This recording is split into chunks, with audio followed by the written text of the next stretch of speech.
posibilidad ng tagumpay o kabiguan, ng ligaya o lungkot. Kaya marapat lamang na tanggapin si Jesus bilang tagapagligtas at Panginoon. At matapos yun ay panariwain ang katapatan at paglapit sa Kanya bawat araw o day by day. Ang day by day ay naglalayong umalalay sa pang-araw-araw na pamumuhay. Narito po si Kuya Ed Lapis sa mensaheng pinamagatang Some Lessons from Abraham.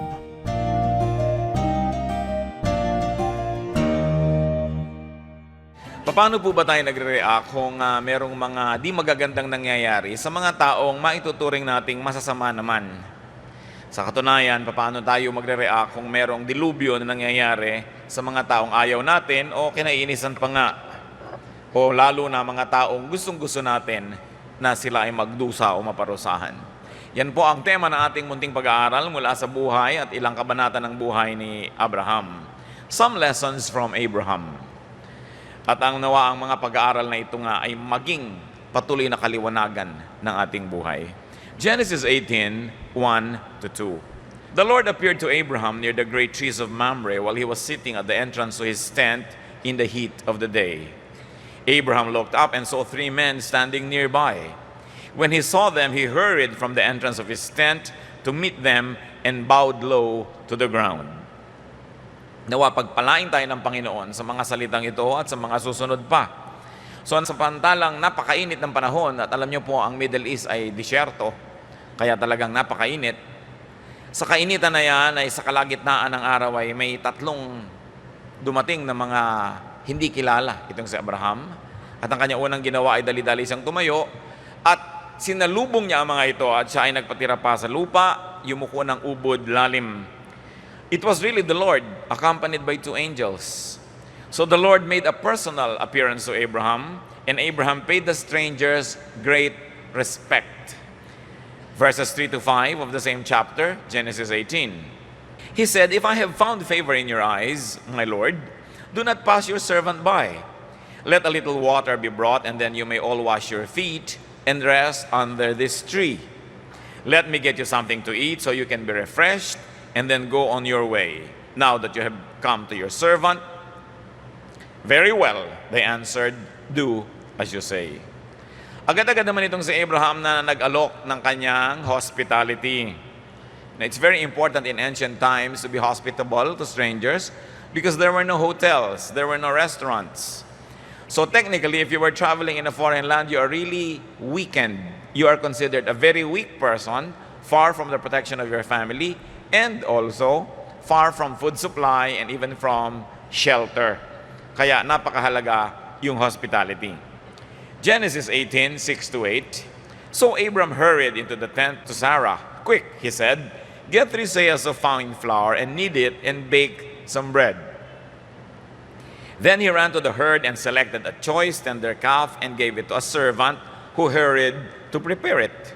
He then brought some curds and milk and the calf that had been prepared and set these before them. While they ate food, he stood near them under a tree. Mapapansin natin ang mga detalye ng paghahanda ni Abraham, very personalized. Abraham was a very rich man and he was surrounded by servants, pero siya pa rin ang pumili ng kakatayin na hayop, siya ang naghain, at habang kumakain ng kanyang mga panauhin, siya ay nakatindig lang na parang isang alila, parang isang servant, at hinihintay niya kung anong kailangan at siguro siya ay nag-aabot, tumutulong. He just stood near them under a tree. Verses 9-15. "Where is your wife Sarah?" they asked him. "They're in the tent," he said. Then the Lord said, "I will surely return to you about this time next year, and Sarah your wife will have a son." Now Sarah was listening at the entrance of the tent, which was behind him. Abraham and Sarah were already old and well advanced in years, and Sarah was past the age of childbearing. So Sarah laughed to herself as she thought, "After I am worn out and my master is old, will I now have this pleasure?" Then the Lord said to Abram, "Why did Sarah laugh and say, 'Will I really have a child now that I am old?'" Is anything too hard for the Lord? I will return to you at the appointed time next year, and Sarah will have a son.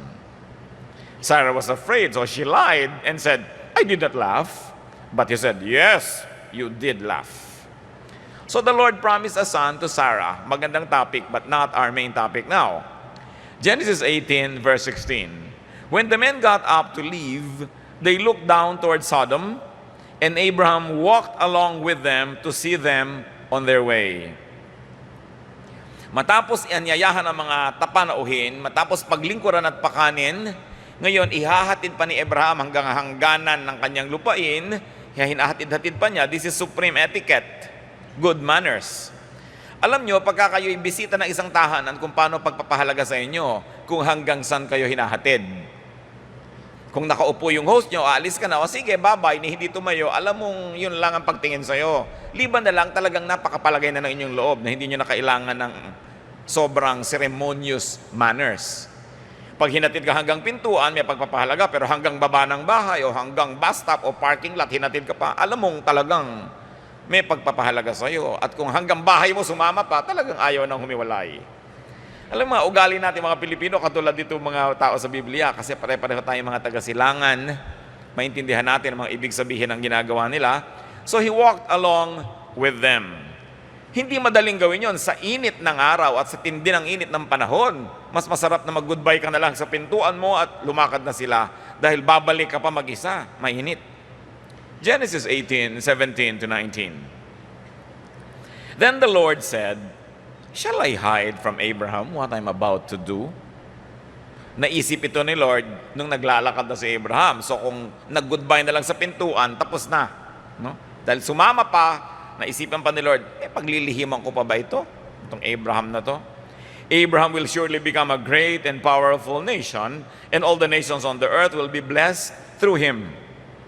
For I have chosen him so that he will direct his children and his household after him to keep the way of the Lord by doing what is right and just, so that the Lord will bring about for Abraham what he has promised him. So the Lord considered sharing confidence with Abraham. Alam naman natin ang mission ng Diyos, kaya sa may kasamang dalawang alalay na anghel.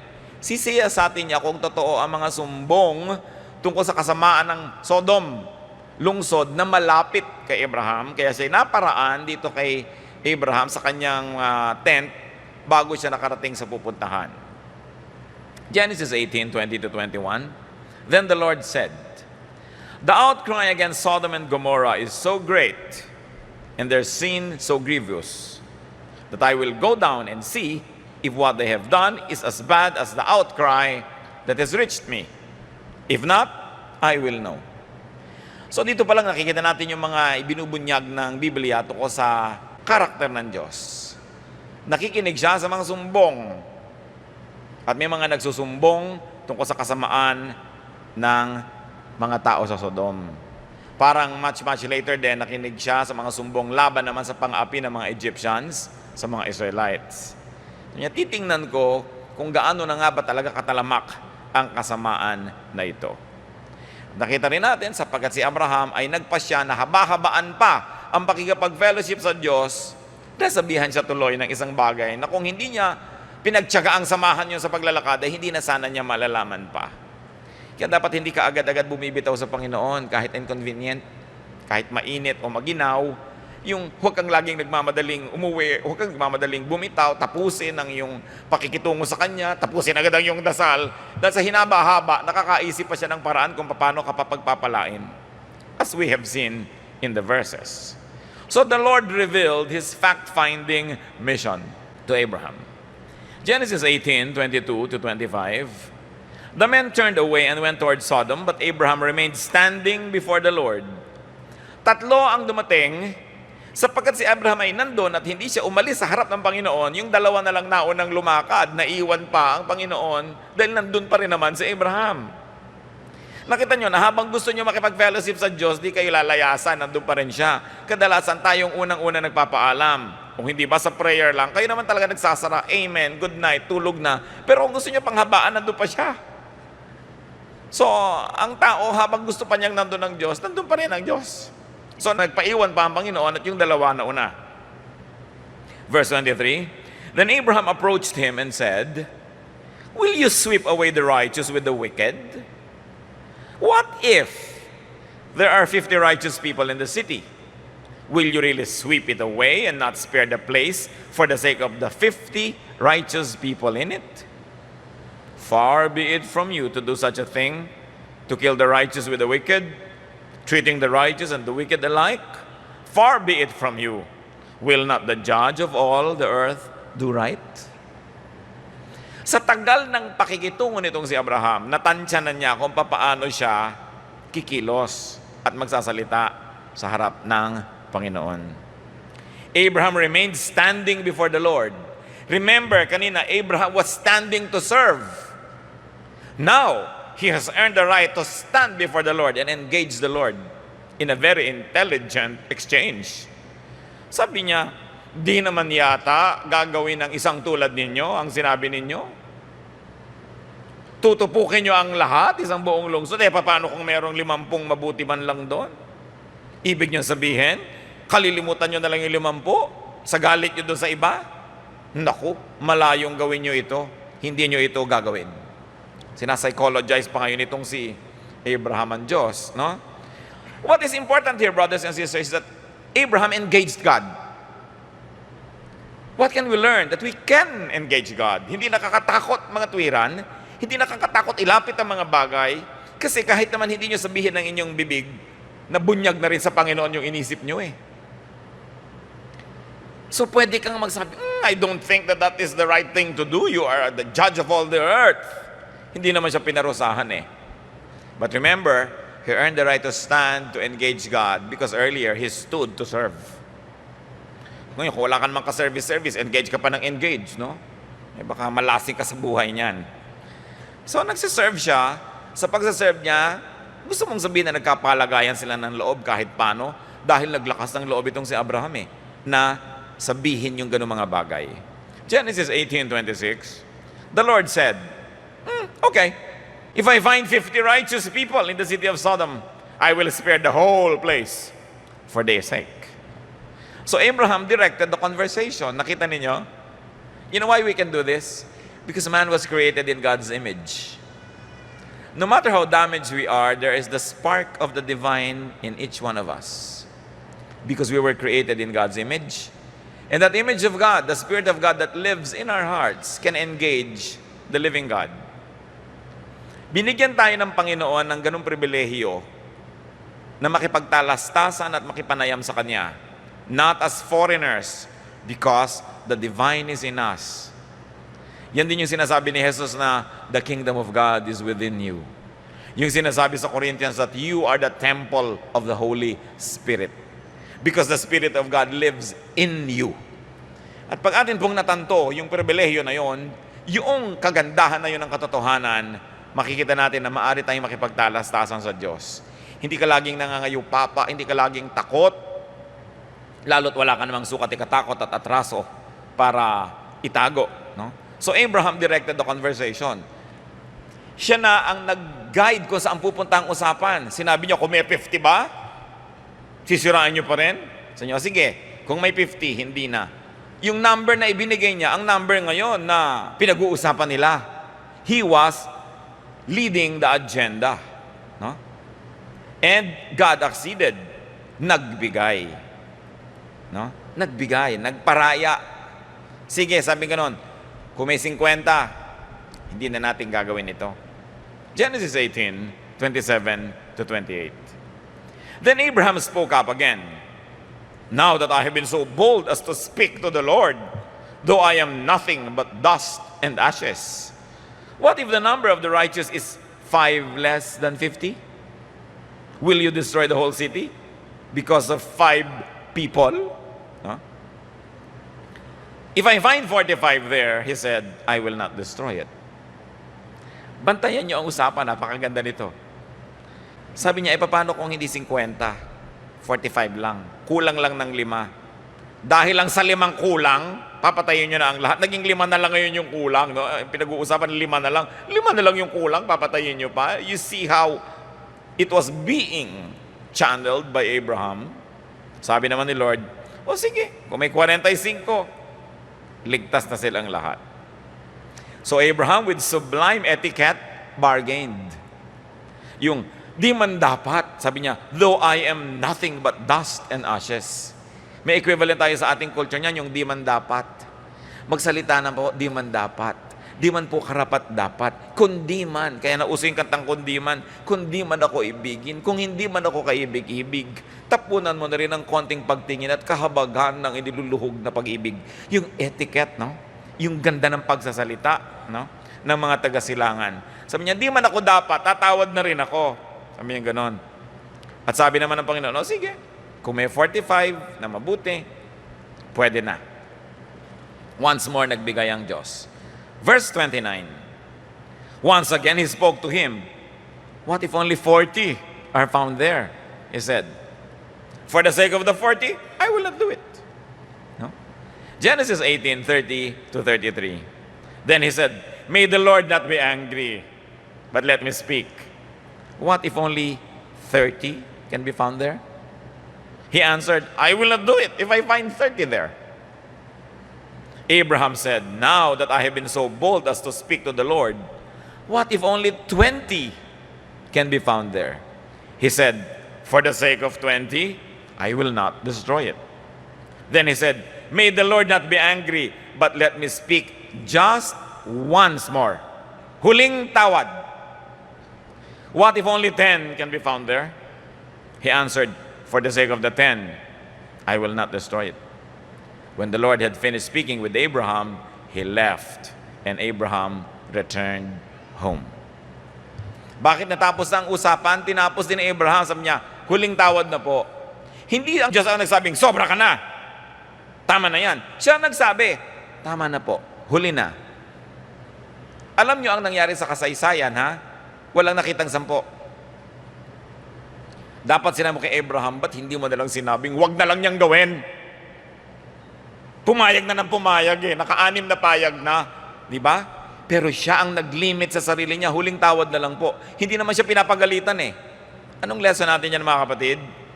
Tayo ang nagli-limit sa blessing na hinihingi natin sa Diyos. Diyos ko, papasahin mo pa lang po ako sa test kahit 75. Ba't kayo hindi humingi ng 100? No? Bigyan mo naman po kami ng pambayad ng kuryente bukas. Ba't hindi ka na rin humingi ng pambayad ng tubig next month? Ba't di mo damihan ng hingi? Hindi ka naman tinatasahan ng Diyos eh. What we receive from God very often is not determined by His capacity to give because His capacity is limitless. But it is determined by our capacity to believe that we can receive it. Kaya ang linaw-linaw sa Bible, ask and it will be given you. Sabi ganon, ask. Pero makikita po natin na itong si Abraham, kung gano'n siya kalakas ng loob na humingi, gano'n din naman kabukas yung puso niya na magbigay eh. No? Hindi naman siya one way ang relasyon sa Diyos eh. Nag-serve siya ng nag-serve. Pero ang dapat nating tandaan, hindi naman niya alam yung mangyayari. Nag-serve siya out of malinis na puso. Later on, kasa-serve niya at ayaw pa niyang umalis doon, kaya lang sinabi sa kanya yung mission. Kaya siya nakipagtawaran. Pero hindi na ngayon wala siyang kahawak-hawak sa kamay niya para makipagtawaran dahil nauna na siya, at least sa paniningin ng tao, na gumawa ng mabuti. May itinanim. So, pwedeng umani. The bargaining, ang pakiusapan, went down to 10, and as we all know, the rest is history.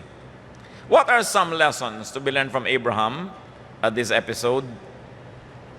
As we've already mentioned, but let's just be very clear, stand to serve so that you can stand to plead. Stand to give, then you can stand to receive. Magtanim muna kayo bago niyo naman gustuhin umani.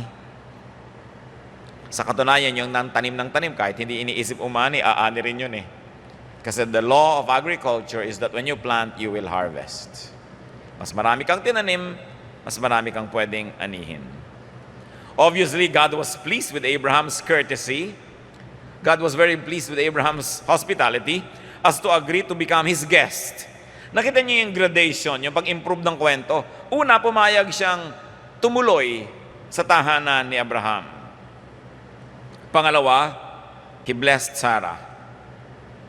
walang-wala sa hinagap nitong si Abraham na pati yung asawa niyang may edad na't lahat-lahat ay magkakaroon pa ng anak. Dahil nagbukas siya ng tahanan sa Diyos. Mga kapatid, pag nagbukas kayo ng tahanan sa Diyos, maraming mga ayaw magkaanak ang magkakaanak. Ang ibig sabihin lang, magkakaroon ng buhay yung walang buhay. Magkakaroon ng pag-asa yung walang pag-asa. Yung mga imposible, magiging posible. Hindi naman lahat tayo ngayon siguro kakatukin ng Diyos sa ating pinto at gusto niyang kumain. Pero yung mag-host kayo sa bahay niyo ng prayer meeting, mag-host kayo ng Bible study, o kaya dalhin niyo ang patotoo ng inyong pananalig sa inyong tahanan, dalhin niyo ang salita ng Diyos, magbukas kayo ng radyo, ng TV, ng computer para pumasok sa inyong bahay yung mga salita ng Diyos. Meron doon mga Sara na biglang manganganak. Biglang magkakaroon ng buhay, biglang magkakaroon ng pag-asa. Napakaganda ng kwentong ito. Hindi lang dahil sa mga talagang naganap na kwento, kundi sa mga symbolisms nun sa ating buhay. That when you are willing to be disturbed, that when you are willing to be inconvenienced by welcoming God into your home, you will surely be blessed. God was so pleased with Abraham that He let Abraham into His confidence. Sinabihan niya ng kanyang balak. Hindi ba maganda na malaman niyo ang balak ng Diyos para makapaghanda-handa kayo sakali? Maipwesto natin ating sarili at mga mahal natin sa buhay at pati mga hindi natin mahal. Yan ang tinatawag na discernment. Hindi ka na siguro ngayon bubulungan ng Diyos ang gagawin niya, pero yung mga tao po na malapit sa Diyos, nararamdaman nila ang kalooban ng Diyos. Nadadama nila ang pintig ng puso ng Diyos. Napupulsuhan nila ang Diyos. Nakakakilo sila sang-ayon sa kagustuhan at sa plano ng Diyos. Nababawasan ang mga pagkakamali, nadadagdagan ang mga ginagawang tama, ang ending lang nun, lalong nabe-bless. God was pleased with Abraham that he acceded to his request. Anong nakita natin dito? Obserbahan nyo.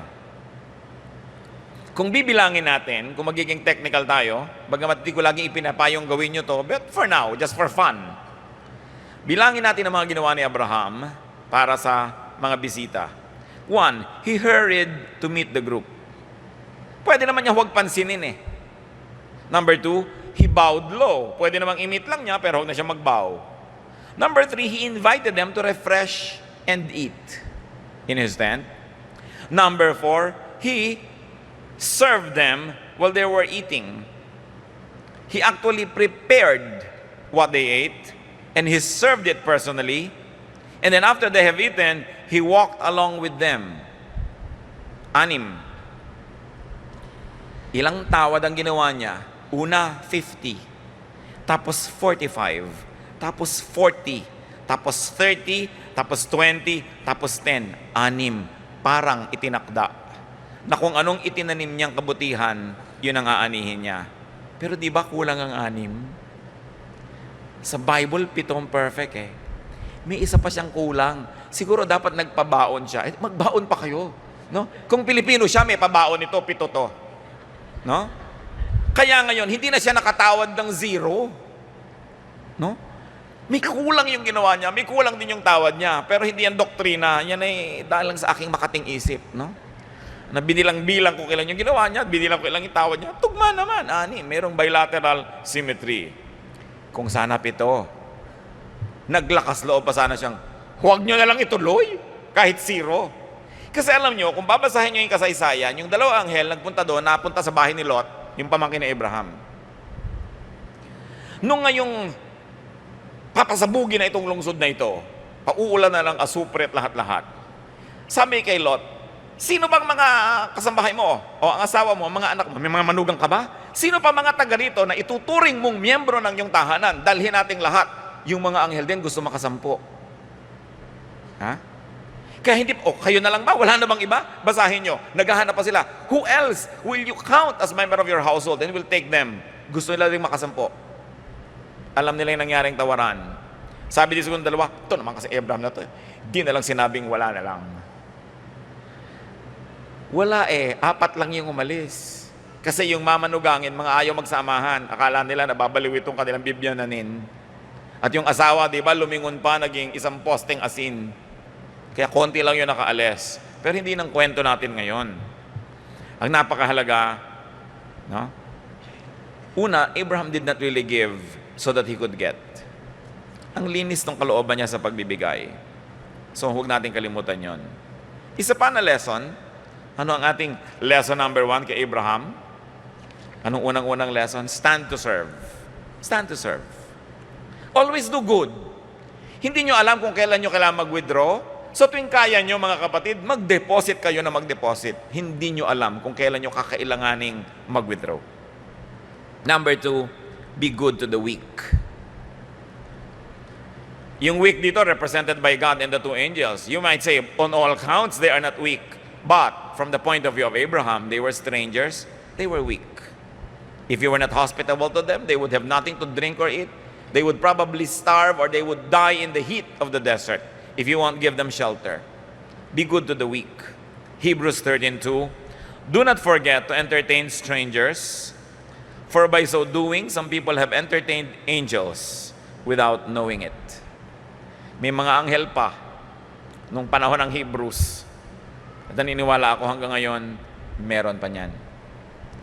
Yung gagawa ka ng mabuti, di ba, sa mga kwento na ni Lola Basyang, may isang pulubi, aabutan mo ng tinapay, biglang yung pala'y isang makapangyarihang matanda na binigyan ka ng kapangyarihan. Lagi ang paggawa ng mabuti sa mahihina. Sa lahat ng mga matatandang kultura, yan ay isang mahalagang kaugalian.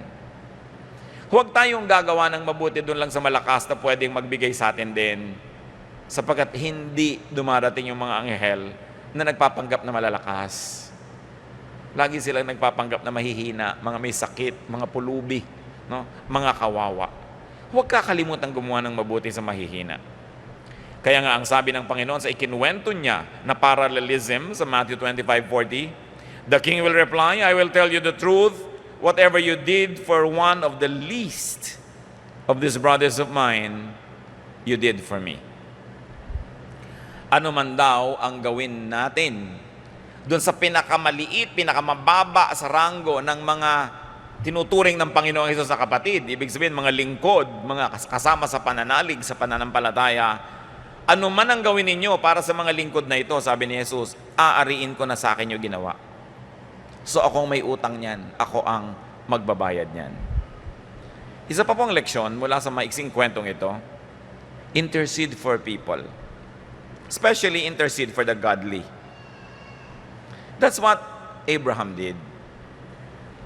Kaya malakas ang loob niyang makipagtawaran sa Diyos, ang hinihingi naman niya ng habag ay yung mabubuti daw. Ang totoo, wala naman talagang mabuti. Si Lot naman, hindi naman mabuti. Yung asawa niya, hindi rin mabuti. So, hindi naman talaga sila naligtas dahil mabuti sila eh. Dahil lamang sa kung anong factor yon. Kasi kung magiging technical tayo, wala naman talaga mabuti. Wala naman talagang righteous. And the Bible says there's no one righteous, not even one. But God is gracious, that for the sake of 50 who might be considered righteous, everybody who's obviously not righteous will also be spared. So intercede for godly people. Mga kapatid, kayo ba nananalangin para sa inyong mga Bible study leader, para sa inyong pastor, para sa inyong mga singer, mga worship leader, o kahit kanino, para kanino? Mahalaga yung nag-i-intercede. Pinakikinggan ng Diyos ang intercession. Yun ang magtataka kayo, isang hiwaga ng Diyos. Supposedly, siya ay all-powerful, all-knowing, ganyan-ganyan, pero nakikinig sa panukala ng tao. Nakikinig sa dasal. Lalo't medyo iyakin kayo, madrama, nakikinig. Genesis 18:24, sabi niya, will you really sweep it away and not spare the place for the sake of the 50 righteous? Diba, nabasa na natin? Far be it from you to do such a thing. Sino ang pwede ninyong ipalit dyan? Meron kayong kilala na righteous, o asawa, o anak ng isang righteous person, tapos bigla niyong nakita na may dilubyo, may sakit, may disaster, may crisis, ilapit niyo sa Diyos. Gawin niyo yung ginawa ni Abraham. Panginoon, alam niyo naman, napakabuti ng asawa nito. Papayagan niyo ba na yung kanyang asawa magkaganito? Papayagan niyo ba na yung anak niya magkaganito? Intercede. Hindi yun masama. Hindi ikagagalit ng Diyos na tayo ay nagsasalita para sa iba. Tinitingnan niya ang ating puso. At kahit minsan mali-mali yung words sa sinabi mo, mali-mali pa yung premises mo, pero ang titingnan ng Panginoon, mabuti ang taong ito ha, kasi nag-i-intercede siya para sa iba. Ikalulugod niya yon. Hindi siya ma-offend. At tulad ng lagi kong sinasabi, napapakiusapan ng Diyos. Salamat. Salamat na lang, hindi siya yung napaka-legalistic na bawal, yes, yes, no, no, no. Napapakiusapan. So intercede even and especially for the ungodly. Romans 5:8. But God demonstrates His own love for us in this. While we were still sinners, Christ died for us. Hindi naman namatay si Jesus para sa mga banal namatay siya para sa mga masama. So, ganun ang pag-ibig ng Diyos. Lalo't hindi ka ibig-ibig ang tao, mas nangangailangan yon ng pag-ibig. Tinawag nga si Jesus na kaibigan ng makasalanan Luke 7:34, the Son of Man came eating and drinking, and you say, He is a glutton and a drunkard, a friend of tax collectors and sinners. Jesus was called a friend of sinners because He did not avoid them. Kahalubilo siya, kasama siya ng mga tinatawag ng kanyang lipunan at ng kanyang panahon ng mga masasama at makasalanan. Doon siya nakihalubilo. Sabi niya, sapagkat ako isang manggagamot, ang nangangailangan ng manggagamot ay yung mga may karamdaman. Hindi niya iniwasan. Hindi niya ipinwera sa mundo niya yung ganung mga tao. So, ikatutuwa lalo ng Diyos kung sila ilalapit natin sa panalangin. Matthew 5:44-45, the Lord says, but I tell you, love your enemies and pray for those who persecute you, that you may be sons of your Father in heaven. He causes His sun to rise on the evil and the good, and sends rain on the righteous and the unrighteous. Sabi nga, nakakita na ba kayo ng ulan na walang ulan dun sa mga unrighteous? Yung mga halaman nila, hindi nadidiligan? Nadidiligan din Sumikat na ba ang araw na madilim dun sa bakura ng makasalanan at sa inyo lang maliwanag? Hindi. So, lahat minamahal ng Diyos. Lahat binibigyan niya ng blessing. So, lahat din dapat nating ilapit sa Kanya. At mga kapatid, dapat nating matanto ito. Blessing sa isang lugar, sa isang community, sa isang grupo, kung may mga godly people. Nung may nagsasabi, Lord, sabi nila kay Jesus, yun pong mga original na tanim na halaman, may nagtubuan ng mga masasamang damo sa gilid, sa tabi-tabi, sa pagipagitan. Gusto niyo po bang pagbubunutin na namin yung mga masasamang damo? Ang sabi ni Lord sa Matthew 13:29, no, He answered, because while you are pulling the weeds, you might root up the wheat with them. Sabi, huwag niyong bunutin yung masamang damo dahil yung mga ugat niyan at yung mga ugat ng mabubuting halaman, nagkabuhol-buhol na doon sa loob ng lupa, di masasaktan din yung mabuting halaman pag binunot niyo ang masamang damo. Huwag. So, huwag kayong mahilig magbubunot ng mga masasamang damo. No? Kasi ang Panginoon mismo, sabing huwag. Ipaubaya sa Kanya at sa panahon kung anong gagawin sa mga ito. Kaya nais din natin ipakiusap, bagamat hindi kayo, dahil wala dito yung kakausapin natin, yung mga unchurch, yung mga tinatawag na ungodly or unrighteous, pasalamat kayo pag may mga Christian fellowship sa inyong neighborhood. No? Biro mo, kung may 50, hindi magugunaw yung buong lungsod. Dahil doon sa mabuting halaman, hindi bubunutin yung masama. So kung may mga fellowship sa mga bayan-bayan, mga lugar-lugar, office ninyo, mga nagba-Bible study, nagpe-prayer meeting, napakalaking blessing sa inyo yan. Alang-alang sa mga yon, mabe-bless din kayo. Yung mga iba, kung kailan naman nagwa-worship yung mga Christian, binabato pa nila yung bubong. No? Saka pa sila magpapatugtog ng lakas-lakas sa sound system, mga karaoke, at kinukonsume nila yung mga Christian na nagwa-worship. Hindi nila alam, blessing sa kanila yon na may mga Christian sa ganong lugar. Huwag sila dapat pahirapan. So, be an Abraham, intercede. And do not give up on anybody. Do not give up on anything. Sigurado naman na nabalitaan na ni Abraham kung ano nangyayari sa Sodom, kung gaano kasama ang mga tao doon, pero hindi niya give up. Inilapit pa rin niya sa Diyos. At alam niyo kung ba't siya tumawad ng tumawad, bumaba ng bumaba. Alam naman niya kasi na walang ganong karaming righteous doon Kung sigurado ba siya, makikipagtawaran pa siya. Pero hindi niya isinuko. Hindi niya i-give up agad. So kung meron kayong kakilala na parang, balato na kay Satanas yan, wag. Di ba? huwag niyong isuko agad. Huwag kayong titigil ng panalangin para sa kanya. Huwag kayong titigil. At dagdagan nyo. Daigin nyo si Abraham. Dagdagan nyo pa yung hingi. Pero sana daigin din natin siya sa paglilingkod sa Diyos, ano? Mas habaan nyo pa yung pagtayo sa paglilingkod. Mas babaan nyo pa yung pagyuko, no? Dahil siguradong nakakatulong yun. Nakakabagbag ng loob ng Diyos. Yung nakikita na may intention ka man lang. Nabigyan siya ng kasiyahan. 2 Kings 20, although this is a story by itself, but I just like to substantiate what I'm saying na napapakiusapan ng Diyos. In those days, Hezekiah became ill and was at the point of death. The prophet Isaiah, son of Amos, went to him and said, "This is what the Lord says, put your house in order because you're going to die. You will not recover." No? Kung ikaw talaga si King Hezekiah, mag-e-echo yung not ng prophet. Kasi may sakit siya, malubha, dumating yung propeta sa niya, "Ay, salamat, dumating ang prophet. Huwag ka magpasalamat, mamamatay ka na." Sabi ng prophet. "At di ka na babangon. Iyan na yan, tuloy-tuloy na." Sabi ng propeta. Siyempre, salita ng Diyos yun. No? Verse 2. Hezekiah turned his face to the wall and prayed to the Lord. "Remember, O Lord, how I have walked before you faithfully and with wholehearted devotion and have done what is good in your eyes." Para rin siyang si Abraham, he stood before the Lord. Pag nakikipagtawaran na siya sa Diyos, may nailalabas siya. Tandaan niyo, Panginoon, alalahanin niyo yung mga ginawa ko, yung mga pagpapakabuti ko, yung pagsunod ko sa inyo. May inilabas.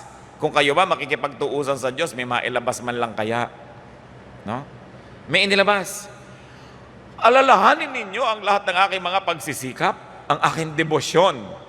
And Hezekiah wept bitterly. Yan ang sinasabi kong throw in a little drama. Talagang humagulgol ka na humagulgol. Verse 4. Before Isaiah had left the middle court, dahil umalis na yung prophet, masabing mamamatay ka na, hindi ka na babangon, umalis na. No? Napaka-tigas naman ng loob nitong propetang to. At nandun na siya sa middle court, papalabas na ng palasyo. Before Isaiah had left the middle court, the word of the Lord came to him. "Go back." Balik. "And tell Hezekiah, the leader of my people, this is what the Lord, the God of your father David says. I have heard your prayer and seen your tears. I will heal you. On the third day from now, you will go up to the temple of the Lord.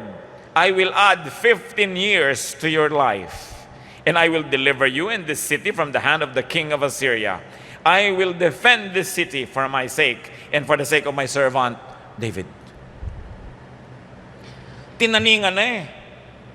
Kaya kayo kung mayroong taning o tinaningan kayo, ang mahal nyo sa buhay, dalhin nyo sa Diyos ang kaso. Huwag kayong susuko. Ha? Yung tinanim kayo, 6 na buwan ka na lang. Tumigil ka, yung ang propeta eh. Di ba? Nabaligtad pa. Huwag kayong susuko. Napapakiusapan ang Diyos. Ang sarap isipin. Ang sarap isipin yan. Wala ba kayong ipapakiusap? Di ba? Ipakiusap yan sa Diyos. Sabi ng Diyos, umalis na yung propeta, "Tigil, bumalik ka doon." "Bakit po? Nasabi ko ng bilin niyo ah." Sabihin mo, gagaling siya. "Mapapahiya naman ako niyan, ano?" Yung propeta, yabag-yabag, sabi ko, "Mamatay ka na. Balik." Hindi lang siya, hindi mamamatay. Sabihin mo, may bonus pa siya, 15 years. 15! Kung mamamatay na kayo, kahit 15 days lang, salamat. 15 years. Sabi, hindi lang yon. On the third day, babangon na siya. Sabihin mo, magsasamba na siya sa templo. At, ide-deliver ko pa kayo sa mga kaaway nyo. Ang daming bonus binigay. Maganda rin ipapaalala nyo sa Diyos ang inyong mga tanim. Hindi sumbat yon. Ginagawa nila nagkiklik. Hindi masama. No? Pero meron ba kayong ilalabas sa bayong? "Diyos ko, nag-serve po ako sa inyo. 15 years akong kanta ng kanta." Di ba? Pwede mo bang masabing, 10 years akong Bible study ng Bible study sa mga maton? Pwede mo masabing, donate ako ng donate. Wala ako tingin ko magbigay. Dapat naman may masabi kayo, because these people show us the way. No? Basta hindi masama, hindi ka nanunumbat, ipapaalala mo lang, alam ko ba ang Diyos? Di ba, sinasabi natin, all-knowing, pero kailangan paalalahanan. Nagpalagay pa nga ng bahaghari para maalala niyang huwag babahain ng mundo, di ba? So, maglalagay ako ng bahaghari para maalala ko na may usapan na hindi ko nababahain yan. No? Pagka nagbe-burnt offering yung mga tao, naaamoy niya sa langit, ay, oo nga pala, natutuwa ako sa kanya. Kadalasan yung paalala. No? Hindi natin alam kung bakit, but it works. And the Bible is here not only to tell us nice stories, but to tell us how to live. To tell us how to engage God. How to deal with our God, who is a mystery. Hindi mo mailalagay ang Diyos sa kahon, hindi mo pwedeng sabihin, alam na niya lahat. Paalala mo pa rin. Hindi mo pwedeng sabihin, ang Diyos ay ganito, hindi nababago ang isip. Ang dami beses nagbago. Diba? Sa panalangin. Sabi, nakita ko yung mga iyak-iyak dyan. Sige, tahan na. Tigil na ang dramang bukid. Gagaling ka na. Diba? Kaya, kung kayo naman, mga kapatid, ay isang Sara, na hindi naman kayo nananalig na, nag-give up na kayo, pero may asawa kayo, anak, kapatid, miyembro ng pamilya na mahilig makipag-ugnayan sa Diyos, mahilig mag-serve sa Diyos, ipasalamat nyo. Huwag niyong pigilin ng pigilin. Ano ka ba? Serve ka na lang ng serve. Kanta ka ng kanta doon, turo ka ng turo. Dito ka sa bahay. Hindi mo asikaso ng bahay natin. Pasalamat kayo kung meron kayo ng member ng family na mahilig maglingkod sa Diyos tulad ni Abraham. Kasi pati kayo magbubuntis. No? Of course, it's a symbolism, no? Hindi naman na-expect na biglang magbuntis kayo. Kundi yung inaasam-asam nyo, yung mga hindi nyo na pwedeng matanggap sa buhay, alang-alang sa miyembro ng pamilya nyo na naglilingkod sa Diyos, maaambunan kayo ng grasya. So maging Abraham din tayo, lalo may mga member tayo ng pamilyang ayaw nang maniwala, ayaw na talagang umasa, sa walang tigil natin na pakikipag-ugnayan sa Diyos, may pag-asa. May pag-asa. Kasi ang Diyos bine-bless din niya yung mahal mo eh. Yun ang damo na mabuti, ayaw niya ipabunot yung masama dahil baka madama yung mabuti. Sa kaayawan na lang ng Diyos na palungkutin kayo, pati yung mga mahal niyo sa buhay, ibe-bless. Laging ilapit. Ang lagi ko lang sinasabi mga kapatid, huwag kayong bibigay, huwag kayong susuko. Makipag-usap kayo sa Diyos. The worst that you will get is a no. And it won't kill you. But the best that you can get is a yes. So laging lumapit, laging manalangin. Yan ang isang bagay na madalas nakakalimutan ng mga taong walang problema, yung manalangin. No? Pero ang panalangin, isang napakalaking blessing sa atin. Can you imagine kung walang panalangin? Paano ka magsusumbong sa Diyos? Paano ka lalapit? Paano ka hihingi ng habag? Kaya ang panalangin, napakahalagang ministry. At hihingi na rin lang kayo, lakihan nyo na ang hingi. Lakihan na. It was Abraham, not God, who set limits to what Abraham was asking for. But what really limits us is our faith. Pag hindi naman kayo naniniwala na matatanggap nyo nga, hindi nyo hihingin. O hingin man ang bibig nyo, hindi naman kayo nananalig, di rin mangyayari. 1 Corinthians 2:9, no eye has seen, no ear has heard, no mind has conceived what God has prepared for those who love Him. Sa galing ng tao, sa layo na ng narating ng isip, sa dami na ng nakita ng mata, hindi pa raw naaabot ng sinuman ng kanyang imahinasyon yung inihanda ng Diyos sa pagpapala para sa mga umiibig sa Kanya. Can you imagine this? Beyond what you can imagine, God is prepared to bless us. So ask, engage God. Matthew 7:7, ask and it will be given you. Sabi ng Panginoong Jesus. Seek and you will find. Knock and the door will be open to you. I want you to do something now, brothers and sisters. Let's bow before the Lord, close our eyes. But those of you who would like to ask God of something, ask Him now. Nakikinig ang Diyos, napapakiusapan siya.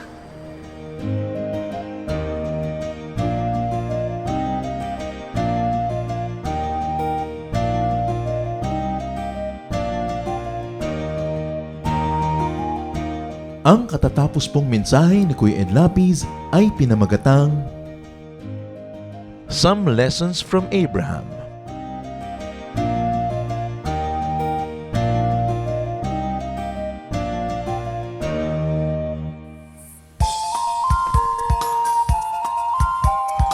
Ako po si Pastora Emma Bobadilla. Inaanyayahan po namin kayo na dumalo at makisaya sa Jesus Celebration sa ating day-by-day mini-bulwagan QC Central. Tuwing linggo sa ganap na 9:00 ng umaga para sa ating Jesus Studies at 10:10 naman para sa ating Jesus Celebration. Sa F. Benitez Hall Alumni Center, UP Campus. Para po sa detalye ng schedules at location, narito po ang ating contact details. Tumawag lamang po sa 0905-565-3464 or 0910-863-7268 or sa ating social page, Day by Day Jesus Ministries, QC Central. Halinang ipagdiwang ang Panginoong Jesus.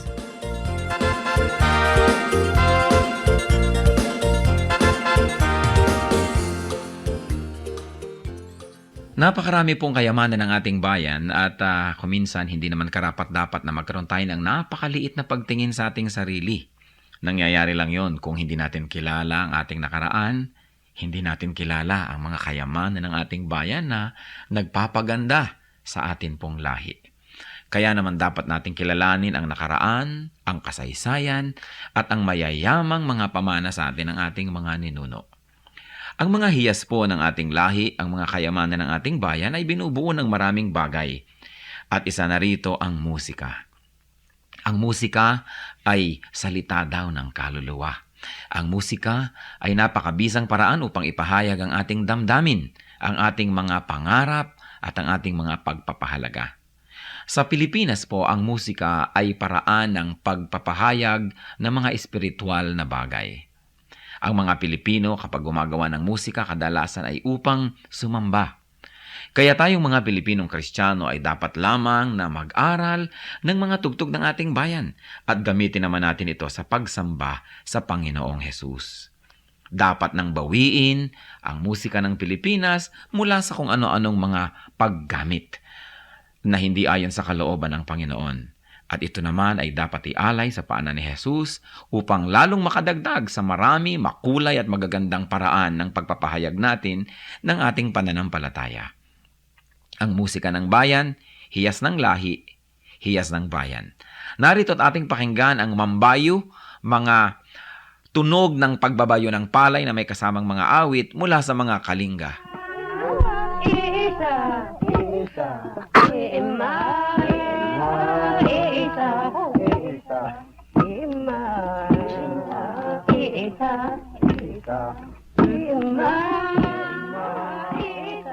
Ang mambabayo ay isang karaniwang gawain ng mga kalinga at ito ay pagbabayo ng palay.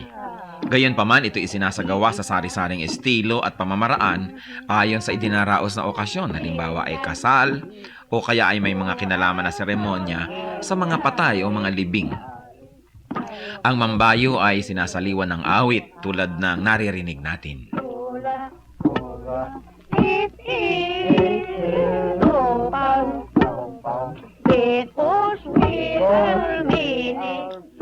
Ang sinasaliwan ng awit na pagbabayo ng palay ay ginagampanan ng 8 kababaihan at sinasagot naman ng mga kalalakihan. Paulit-paulit at mauulit na maririnig ang ritmikal na pag-awit ng mga salitang ima, isa o insa.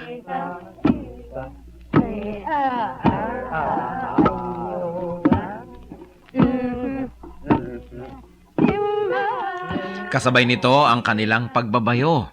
Anong ibig sabihin ng ganitong uri ng pagbabayo?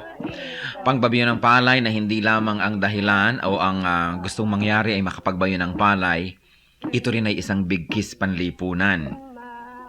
Sa pagbabayo, makikita ang tulungan, pakiramdaman, pagsasaya. At makikita natin ang pagiging dakilang mga musikero ng mga Pilipino na maging sa pagbabayo ng palay, gumagamit sila ng musika, hindi lang upang sila ay malibang at pagaanin ang trabaho, kundi patuloy na ipahayag ang kanilang nadarama. Sa mga Katagalugan at sa mga nasa kapatagan ng Luzon, uso rin ang bayuhan, lalo ang pipigan. At kadalasan, yung halo na ipinangbabayo ng pinipig, inuukit pa ang loob nun at nilalagyan ng parang bolang kahoy sa loob na habang nagbabayo, kakalog-kalog naman ang bolang ito at gumagawa na naman ng isang ritmo.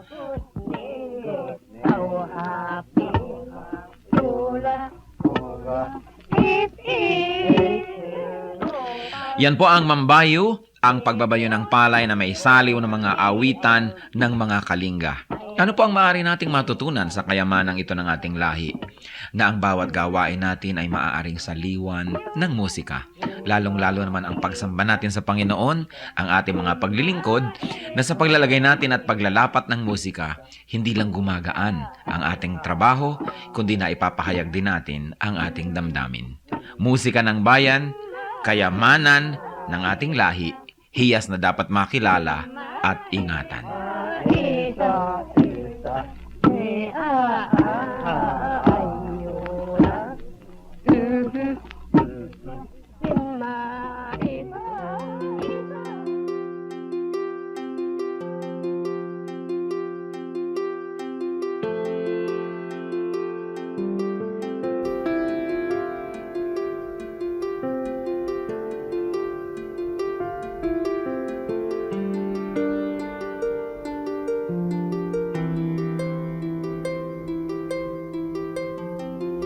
Panginoon, ang sabi niyo sa akin, lumapit lang sa inyo. Ibig ko'y diringgin, pasanin ay aalisin. Lahat ng kabigatan ng isip at katawan, inilalagak ko na sa inyong kantungan. Nais kong madama haplos ng iyong kamay, paghako sa damdamin, sinisiklot ng buhay. Nais kong madama init ng iyong yakap. Sa sandaling ito, hanap ko ay paglinga.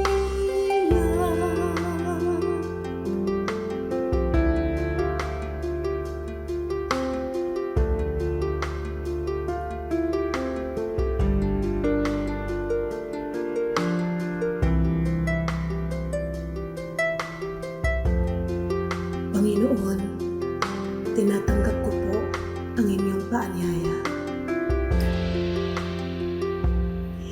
Dito sa piling niyo, nais kong magpahinga.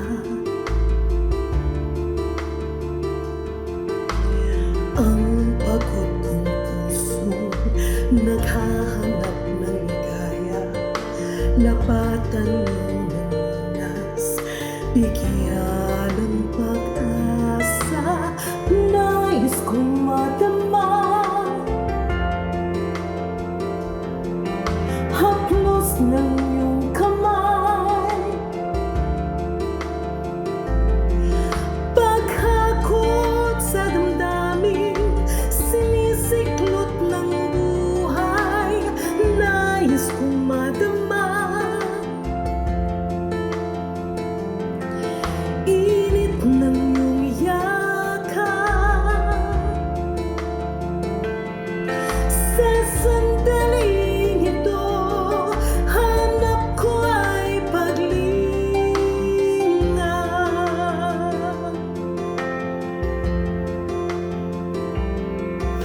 Narito ako ngayon, ituyan mo sa bisig ng iyong pagmamahal.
Oras na po para pansamantalang magpaalam ang programang Day by Day. Tayo po'y magsama-sama tuwing ika-6 hanggang ika-7 ng umaga, araw-araw. Magandang umaga po at mabuhay ang Panginoong Hesus!